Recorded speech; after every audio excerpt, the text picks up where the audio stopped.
اگر بنو اسرائیل غلام ہوئے تو خدا مینشن کر رہا ہے قرآن میں کہ ان کی غلامی کی بنیادی وجہ ہے کہ یہ میری کتاب کو بدل دیتے ہیں، یہ میری کتاب کو، اور یقتلون الانبیاء بغیر حق، اور انبیاء کو بغیر حق کے قتل کرتے ہیں۔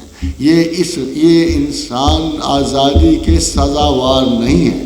میں ان کو ضرور پھر قوم عالین کا غلام بناؤں گا تاکہ وہ عرصہ دیکھیں، ان کو سمجھ آئے کہ انسان اپنے جب اچھائی کے ساتھ خدا کے احکامات کو جب چیلنج کرتا ہے تو پھر دور زمان میں، وقت میں، اس زمانے میں ان کے ساتھ یہ ٹریٹمنٹ ہونی چاہیے۔ اور غازی حضرات اگر آپ آگے دیکھیے تو آپ کو معلوم ہوتا ہے کہ ایک آنے والے دور میں جس کو ہم دیکھ رہے ہوتے ہیں کہ ایک بہت بڑا شیل شاک ہے، ایٹامک وار، اس کا فرسٹ ایفیکٹ ہم دیکھتے ہیں کہ انسان پوری کی پوری نسل انسان شیل شاک میں چلی جائے۔ اینڈ شیل شاک جو ہے obviously ایک ایسا شاک ہے جس میں سوچنے سمجھنے کی صلاحیتیں ختم ہو جائیں گی۔ Maybe one man retains a little wisdom, maybe one man retains a little mind، اور وہ اس پوری امت کو چلائے گا، لوگوں کو بھیڑ بکریوں کی طرح وہ ہانکے گا، ریوڑوں کی طرح انسان چلتے ہوں گے۔ اور یہ فرسٹ ایفیکٹ ہے ایک ایٹامک وار کا کسی بھی سوشل سیٹ اپ پر۔ سب سے بڑا ایفیکٹ یہ ہے کہ ان کے دماغ جو ہے مفلوج ہو جائیں گے، اور چند ایک ذہین لوگ جو ہیں ان کو بالکل غلاموں کی طرح پرووائڈ کریں گے، ان سے محنت لیں گے، ان کی زندگی چلائیں گے۔ They need laws and Allah has given those laws how to treat these people۔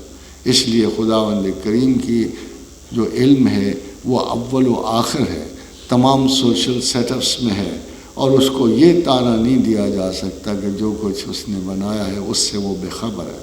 الا یعلم ما خلق، کیا ہمیں پتہ نہیں کہ ہم نے کیا تخلیق کیا ہے، ہم نے کیا بنایا ہے، کیا بنانا ہے۔ حضرات گرامی،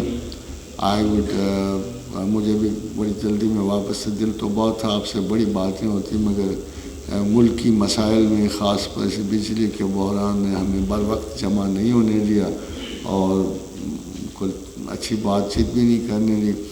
So I'm very thankful to you for listening all this۔ وما علینا الا البلاغ۔ خدا آپ کو ہمیں کسی بہتر نقطہ نظر پہ جمع ہونے کی توفیق دے، اور کم از کم یہ ضرور کہوں گا کہ ہمیں اپنے مذہب سے شرمندگی سے بچائے۔ We need more intellectual capacity to understand the book of God۔ ہمارے پڑھنے والے، جو قرآن پڑھنے والے لوگ ہیں، ان کا حال یہ ہے جیسے کہ میٹرکلیٹ کو MSc کی فزکس کی کتاب پکڑا دیں تو اس نے کیا حاصل کرنا ہے۔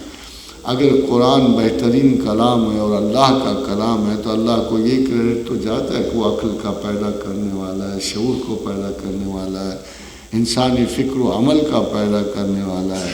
تو ایک انٹلیکچوئل آرم چیئر جو ہے اسکالر، اس کو یہ نہیں کہہ سکتا کہ آئی نو بیٹر دین گاڈ۔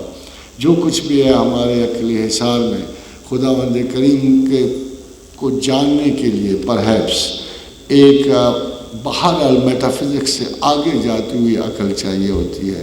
جب آپ دنیا کے مسائل کو اپنی عقل سے حل کرتے ہو تو خدا کے پر غور و فکر کرنے کے لیے شاید اس سے کہیں بہتر ایک عقل کی ضرورت ہوتی ہے، جو اگر ہمیں نصیب ہو اور ہماری ریفرنسز ٹھیک ہوں تو شاید اگر ہم اپنے آپ سے انصاف کریں تو ہم معاشرے سے بھی کریں، خدا سے بھی کریں۔